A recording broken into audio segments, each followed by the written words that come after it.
그래서 나는 분명히 급여 초음파를 받는데 왜 내가 이렇게 돈을 저번보다 더 많이 내야 되고 본인 부담금이 80%로 됐냐? 나라에서 그렇게 적용을 한 겁니다. 그래서 병원에 따져봤자 어쩔 수가 없어요, 그건.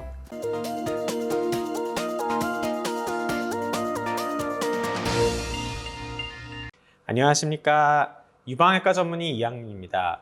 여러분들 병원에 가셔서 유방 초음파 많이들 하시죠. 그런데 유방 초음파가 급여가 됐어요. 그 급여로 초음파를 받는데 상세 명세서를 받아봤더니 본인 부담금이 80%로 돼 있어요.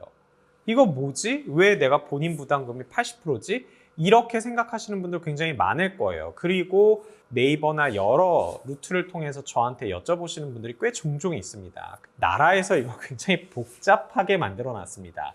하지만 최대한 여러분들이 이해하실 수 있도록 노력을 해볼게요.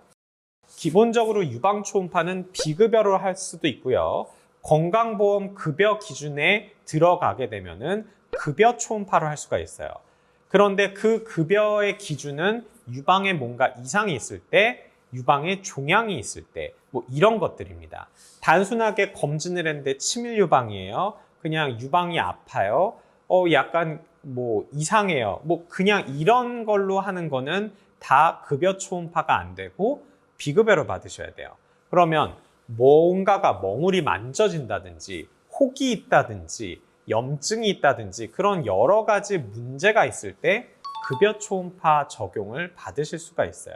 그러면 기본적으로 한 9만 원에서 10만 원 정도 되는 것에 30% 정도만 본인 부담금으로 내면 되기 때문에 유방 초음파가 급여가 적용이 되면 3만 원에서 4만 원 정도 본인이 내면 그걸로 끝나는 겁니다. 그런데 이 급여 초음파 적용의 기준은 횟수 제한이 있어요. 자, 일단 뭔가가 종양이 있어요. 그래서 그때 검사를 했을 때 한 번 되는 거, 그 다음에 의사가 판단을 했을 때 이거는 추적 검사를 해야 된다. 그러면 우리가 보통 6개월 있다 검사를 하잖아요. 그때 한 번까지는 보험급여로 똑같이 3, 4만 원 정도로 적용을 받을 수가 있습니다.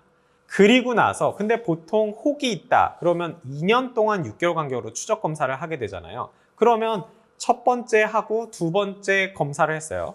그럼 세 번째, 그러니까 첫 번째 검사하고 나서 1년 있다가 가서 검사를 할 때는 급여 횟수 초과라는 게 생깁니다.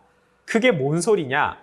급여는 딱 2번까지밖에 적용이 안 되는데 그거를 초과했다는 거예요. 그러면 그때는 급여 초음파로 인정은 해주지만 본인 부담금이 30%가 아니라 80%로 늘어나게 됩니다.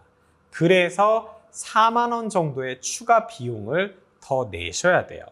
이거는 나라에서 결정해 놓은 겁니다. 그래서 나는 분명히 급여 초음파를 받는데 왜 내가 이렇게 돈을 저번보다 더 많이 내야 되고 본인 부담금이 80%로 됐냐? 나라에서 그렇게 적용을 한 겁니다. 그래서 병원에 따져봤자 어쩔 수가 없어요, 그건.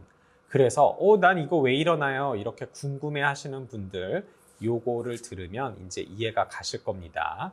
그런데 추적 관찰을 하는 중에 어떤 새로운 종양이 발견이 됐어요. 그리고 그 종양이 다시 6개월 간격으로 추적 검사를 해야 되는 녀석이 생겼어요. 아니면 조직 검사를 해야 되거나 뭐 이렇잖아요. 그러면 그때부터 다시 또 한 번 더 그때랑 그 다음번은 또다시 급여 적용이 되면서 30% 본인 부담금만 내시면 되는 겁니다. 그런 식으로 적용이 되는 거예요. 그래서 여러분들 초음파 받으러 가셨는데 급여 초음파가 왜 이렇게 되는지 이제 좀 이해가 가시나요? 좀 쉽게 설명을 드리고 싶었는데 이해가 잘 가셨으면 좋겠고 혹시나 뭐 이런 초음파 비용 관련돼서 뭐 궁금하신 거 있으면 댓글로 남겨주시면 성심껏 답변 드리도록 하겠습니다. 오늘 영상 이것으로 마치도록 하겠습니다. 감사합니다.